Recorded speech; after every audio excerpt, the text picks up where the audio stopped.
Okay, we're back, and we finished our cake, so I'll open up that in a minute. However, first thing I want to do is show you, we're going to make the Charoset now.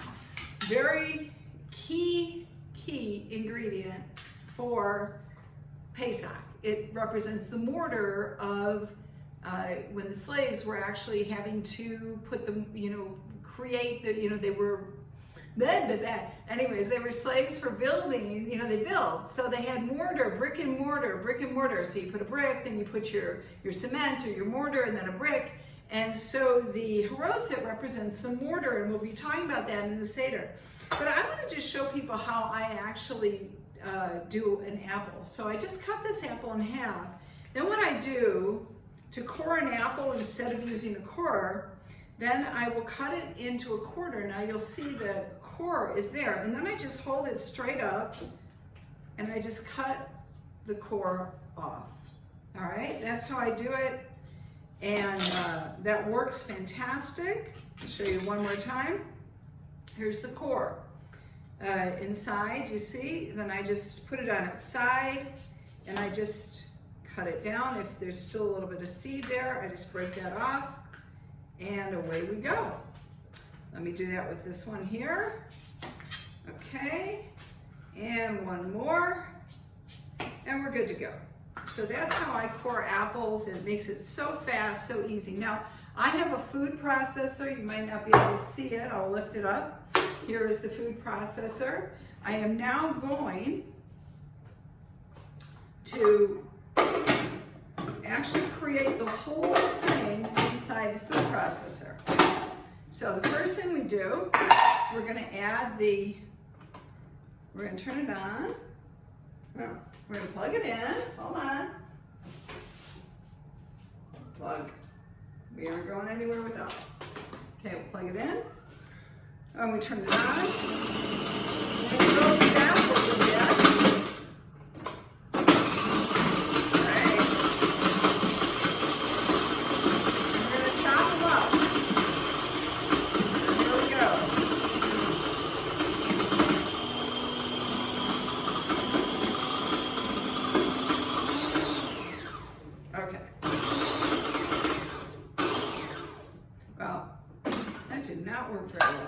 Not with this. This is a really cheap food processor. You gotta have a good food processor. So that didn't work too well. Let me. All right. Pulser. I'm gonna pulse. Pulsing seems to work much better.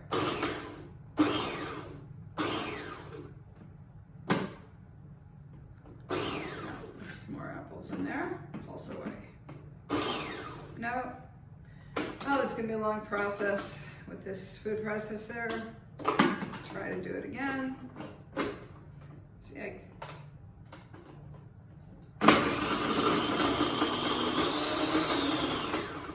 oh, not gonna work. So we're gonna do something different. All right, so when something doesn't work, you don't get frustrated. You just think of another solution. So what is my other solution? Well, the first thing I'm going to do is I'm going to take this out. If you'll just bear with me for a minute. I'm going to put it into another bowl. Okay. Then what I'm going to do is I'm going to do what I do to make, see, I think I actually have here. Yep, already ready to go. All right. Slime in the Disheveled Chef. We will wash it, huh? All right. Okay. So now what I'm going to do then is, this is what I do for, I also have a slicer, and then this is a grater, and I would prefer the grater. So I'm going to take the S blade off, put this on. I'm going to put the grater on the top, like this, and every food processor has this. Just want to make sure I'm on the right side. Yep. Okay. Every food processor has this. So we're going to just now put this in the center here. Oh, we can do this. Should go right in here somewhere.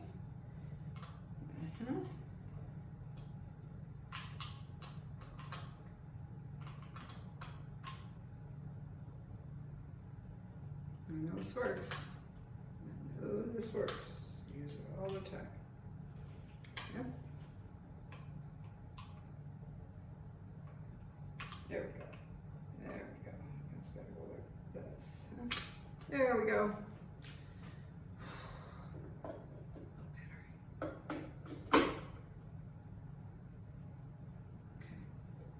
All right, we're on. All right. Hold on, guys, I gotta get rid of this. Okay. Woo, this is gonna be an edited one. All right, now that we did that, now we're gonna turn it on and throw the apples in.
A few hunky, chunky pieces on the top. Just take those out, throw in your bag.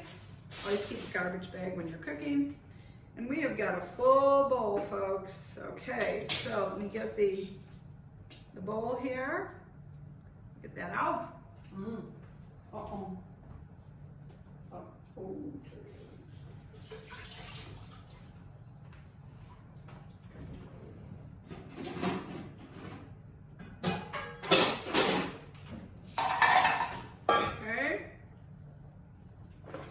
So we put all the apples in that, and all the hunks, just take out. That's all the peel. You would have peeled them ahead of time, but no, it's a waste of your time because the food processor peels for you. So no sense in peeling yourself when the food processor peels for you. All right, here we go. Now, we're gonna take this, put the S blade back on, like this. Okay, and put you back in, and we'll put you back on the S blade. Now what we're going to do is put in a bunch of walnuts. Okay, we'll put in a bunch of walnuts. Throw on. Okay.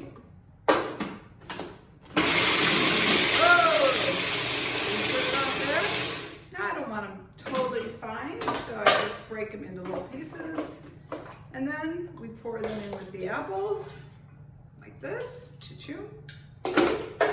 Whew, we're done. Okay, you can take your grape juice. Some people have wine, and then you're going to pour that in. Okay, about maybe a half a cup or so. Follow the recipe.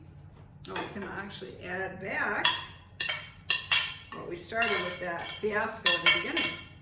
Okay, so you're going to put this in, and then you're going to also add some honey. So follow the recipe, but you know, I'll add about a quarter cup of honey, a couple tablespoons there, just like that. Ooh, that's thick raw. I've got real raw honey there. Okay, and we add a little bit of cinnamon. There we go. We're gonna add a little bit of lemon. Let's go over here and get it because I've got to get it in the first place. All right. We're gonna add lemon. Like this. Take out a couple of pits. Squeeze it on top. And now I have a secret. Everything I do, everything I cook, that's why people are like, oh my gosh, what is it about your food? I cook the same thing, it never comes out like this. Well, my secret is in whether it's sweet or not, I add a pinch of Celtic sea salt. Just a pinch. Because it has a way, not regular salt, you can't use Himalayan salt, you can't use, there's other salts, but don't use those because this one brings out the flavor. Other salts, they complement the food. They don't bring out the flavor, but they do complement or they kind of complement the food, but they don't really bring out the flavor here. So this, now you just mix all of everything I just put in, the honey, the wine, or the grape juice, whichever you're using. Well, mix it up, your walnuts.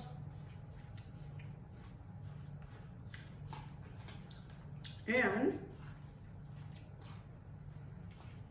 I think I need to put more grape juice in here because it needs a little bit more. All right, there we go. Okay. Okay, I'm going to taste it in a minute here. All right. Mixing it all up, looking at you. I'm going to give it a taste. Oh my God. It's insane. What I'm going to do now, it's so delicious.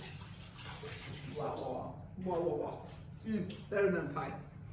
So what I'm going to do though, I'm going to take one of my large, huge containers here, and I'm going to put it in there, and I'm going to separate some out for a friend because I'm making, we are not allowed to, whoop, whoa, wow. That was a mess. Oh, into my drawer. Oh my gosh, never ever leave your drawers open when you're cooking. All right, let me get some for a friend. Put it in there for her. I gotta go out. Yeah, we're not allowed to be with each other for Passover Seder. So I have a friend, she's really depressed. So I'm cooking for her, cooking for you, cooking for me. And my friend.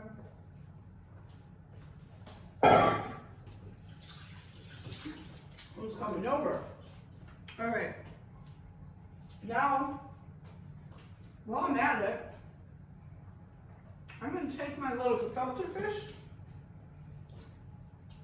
I'm going to flip him over in the pan. All right. And his little parchment paper. And then I'm cooking. Okay. Take a look. I'm going to flip over my brisket that is cooking in the coffee with coffee grounds. It's not like it's supposed to be that way, right? But for some reason, as I showed you, it was a disaster if you saw that video. Okay. That's why I'm called the Disheveled Chef.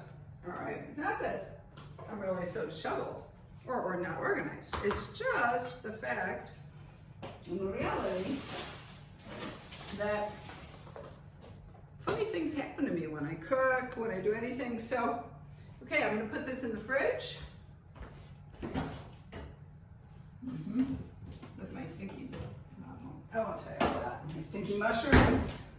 All right, and this dish creates such a mess. I'm gonna have to say shalom, and we're going to be back in the next video.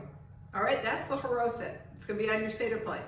That's how you make it, and follow the recipe. We have a recipe for you. Okay, bye-bye.